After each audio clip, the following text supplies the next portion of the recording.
urusan uang, kalau kita bicara pendapatan, kita bisa dapat uang dari YouTube, itu bonus teman-teman. Oke, yang jelas kita lakukan dulu prosesnya, toh ada hasilnya, kita syukuri kayak itu. Oke. Oke, assalamualaikum warahmatullahi wabarakatuh.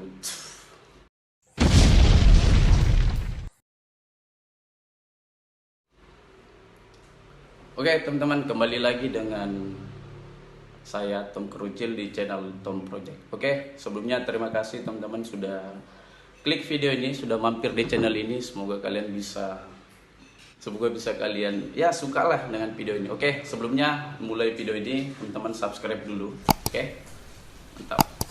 Nah, jadi teman-teman, di video kali ini saya mau bukan sedikit sih, kok sedikit, saya mau bahas banyak ya kan, cuman saya singkat-singkat aja seputar gimana sih orang untuk bangun channel YouTube di tahun 2020. Nah, kira-kira tantangannya seperti apa, terus hal-hal apa saja yang kemudian akan mereka dapatkan kayak gitu, dari sisi baiknya, dari sisi buruknya. Langsung saja, jadi nggak usah berlama-lama. Jadi teman-teman, kalau kalian kepengen jadi sesuatu, ya harus memulai sesuatu yang baru kayak gitu. Jadi jangan selalu berpatokan dengan satu hal yang kemudian membuat dirinya kalian berharap bahwa wah, saya bisa besar loh dengan hal tersebut. Nah, kita harus melakukan banyak-banyak hal. Nah, salah satunya adalah ya bisa berkarir di dunia YouTube mungkin ya kan. Jadi teman-teman, di video kali ini saya mau beri tips untuk teman-teman yang baru mulai channel YouTube 2020. Tantangan seperti apa yang kemudian kita dapatkan dan apa yang harus kemudian kita pertimbangkan. Oke, yang pertama, teman-teman harus tetap take action. Artinya take action itu kayak gini. Teman-teman harus tetap konsistensi untuk membuat sesuatu di channelnya teman-teman. Kalau kalian sudah punya dasar untuk memulai, nah itu yang harus kalian kembangkan. Toh, kalian punya keahlian gamers mungkin suka main game, ya kalian fokus ke sana kayak gitu, buat konten yang tentang game kayak gitu. Nah, terus kalau kalian misalnya kayak channel saya fokusnya di edukasi, memberikan informasi ke orang, ya harus memberikan informasi di setiap konten-konten yang kemudian saya buat. Nah, terus pertimbangan-pertimbangan apa saja yang kemudian harus kita perhatikan untuk membuat channel di tahun 2020. Tapi sebelumnya saya mau jelaskan dulu bahwa di kondisi dunia per-YouTubean tahun 2020 ini kita sedikit dibuat bimbang, agak sedikit dibuat dilema, seperti banyak yang kemudian berkomentar tentang salah satu YouTuber Indonesia yang kemudian mengeluarkan statement bahwa dia akan mengakhiri karir YouTube-nya di tahun 2021. Nah, intinya kayak gitulah, banyak hal. Sistem YouTube sekarang itu membuat orang, terusus untuk YouTuber yang sudah lama kayak gitu, YouTuber besar yang kemudian bukan berasal dari kalangan public figure atau bukan dari kalangan artis-artis terkenal. Nah, itu mereka banyak berkomentar tentang kondisi sistem atau cara kerja YouTube di 2020 ini. Tapi itu bukan jadi satu alasan untuk teman-teman berhenti berkarir atau berkarya. Ya, kita harus tetap konsisten. Nah, ini yang saya bilang take action. Kita harus tetap memberikan, bukan secara terus menerus. Kita nggak boleh bosan. Sesuai dengan misinya kita mau ngapain di YouTube. Misalnya kita mau, ya mungkin ada yang mau nyari uang, ya harus kerja keras terus, lakukan prosesnya sampai benar-benar kalian mendapatkan hasil kayak gitu. Karena ya kita nggak semudah langsung ngupload beberapa video langsung tinjau, kita nggak mungkin kayak gitu. Jadi kita butuh sesuatu yang wow lah kayak gitu. Kita butuh kerja keras untuk bisa mendapatkan itu. Tergantung apa yang kemudian jadi misinya teman-teman kayak gitu. Di YouTube mau ngapain, ya itu yang harus kalian betul-betul konsistensi untuk terus melakukan hal-hal yang untuk bisa mewujudkan apa yang kalian ingin mulai.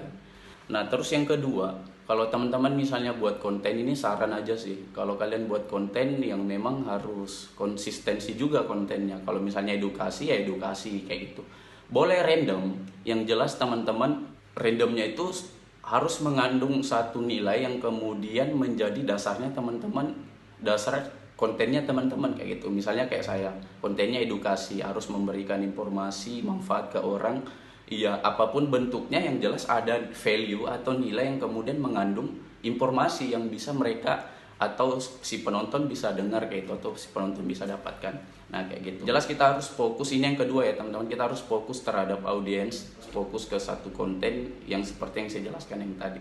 Yang ketiga, kita harus membuat sebuah branding channel kita, bahwa channel kita ini channel seperti ini kayak gitu. Misalnya channel fokus ke gaming ya gaming, kalau misalnya fokusnya ke konten-konten informatif atau edukasi atau apa saja lah kayak gitu, karena banyak sekali jenis konten. Misalnya teman-teman yang kayak cewek-cewek ya suka makeup, ya makeup aja kayak itu, bahas terus kayak gitu. Terus pertimbangan apa saja yang kemudian harus kita harus belajar juga tentang sistem kerja YouTube ya kan. Nah ini yang keempat, kita harus belajar tentang dunia YouTube tuh seperti apa, karena semakin kesini itu semakin banyak, ya menurut saya ya, analisa saya, bahwa makin banyak perubahan kayak gitu. Karena kita ada di masa pandemi di mana ya kita lihatlah seperti komentar-komentar YouTuber yang kemudian buat satu tanggapan dengan kondisi sistem YouTube hari ini, ya seperti itu yang kemudian terjadi. Kita bicara tentang algoritma YouTube yang dimana YouTuber baru yang kemudian kontennya masih kurang ditonton atau masih kurang diminati orang, ini agak sedikit jadi tantangan, jadi kerja keras buat teman-teman. Jangan terpaku ke sana lah kayak gitu. Kalau teman-teman merasa bahwa kontennya, bahwa tujuannya bukan hanya ingin mendapatkan uang atau ingin mendapatkan hasil yang bicara tentang uang juga ya kan, jangan kita jatuhlah dengan kondisi itu. Karena ya kita lihat kan konten-konten yang misalnya dari kalangan artis, ya mereka sama maunya aja ya kan, mereka mau buat konten apapun pasti banyak yang nonton karena memang mereka latar belakangnya dari public figure. Nah ini yang kemudian jadi pertanyaan, bagaimana dengan nasib YouTuber yang baru yang kemudian baru mau buka channel di tahun 2020. Nah itu teman-teman tantangannya.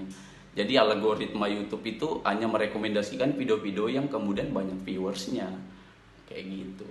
Titik fokusnya teman-teman buat satu konten yang kemudian bisa orang juga bisa menonton kayak gitu, karena tidak semuanya orang suka kayak vlog, yang mungkin tidak suka dengan sesuatu yang berbau settingan, yang mungkin mereka suka edukasi, mereka suka beberapa hal-hal yang lain lah kayak gitu. Yang jelas karena jangkauan YouTube ini luas kayak gitu, tetap saja berkarya, tetap buat sesuatu yang kemudian sesuai dengan passionnya teman-teman. Jangan dengan kondisi ini teman-teman merubah dirinya kalian dengan menjadi orang lain untuk berkarir di YouTube kayak gitu. Tergantung jadi dari apa sih yang kemudian dasarnya teman-teman memulai karir di dunia YouTube. Nah kayak gitu. Yang jelas jalani aja, tetap buat sesuatu yang semakin kesini. Kalau teman-teman juga sering buat konten, buat video secara terus menerus, ya saya sarannya minimal upload. Kalau misalnya kalian channel baru ya uploadnya 1 hari sekali kayak gitu, atau misalnya seminggu 3 kali. Nah jadi teman-teman akan buat terus itu, nanti akan yang jelas konten yang kalian buat yang orang banyak cari kayak gitu, orang banyak suka. Nah kayak gitu. Oke, tetap aja terus berbuat. Yang jelas saya mau sampaikan bahwa kita ada di masa dimana kita dilema ya, tapi kita tidak bisa jatuhlah dengan kondisi itu kayak gitu. Kita harus tetap berkarir, kita harus tetap berkarya, lakukan yang sesuai dengan passionnya teman-teman. Oke, jadi itu saja mungkin tips dari saya. Semoga ini bisa buat teman-teman ya termotivasi juga lah untuk terus berbuat, lakukan sesuatu yang menurut yang kalian suka, yang bisa memberikan manfaat bagi orang. Urusan uang, kalau kita bicara pendapatan, kita bisa dapat uang dari YouTube, itu bonus teman-teman. Oke, itu bonus. Yang jelas kita lakukan dulu prosesnya, toh ada hasilnya, kita syukuri kayak itu. Oke, sekian aja video dari saya. Semoga ini bisa memberikan wawasan baru buat teman-teman. Tetap semangat untuk buat konten. Oke, jangan pernah lelah. Oke, terima kasih. Jangan lupa like, comment, dan subscribe. Kita ketemu di next video. Goodbye.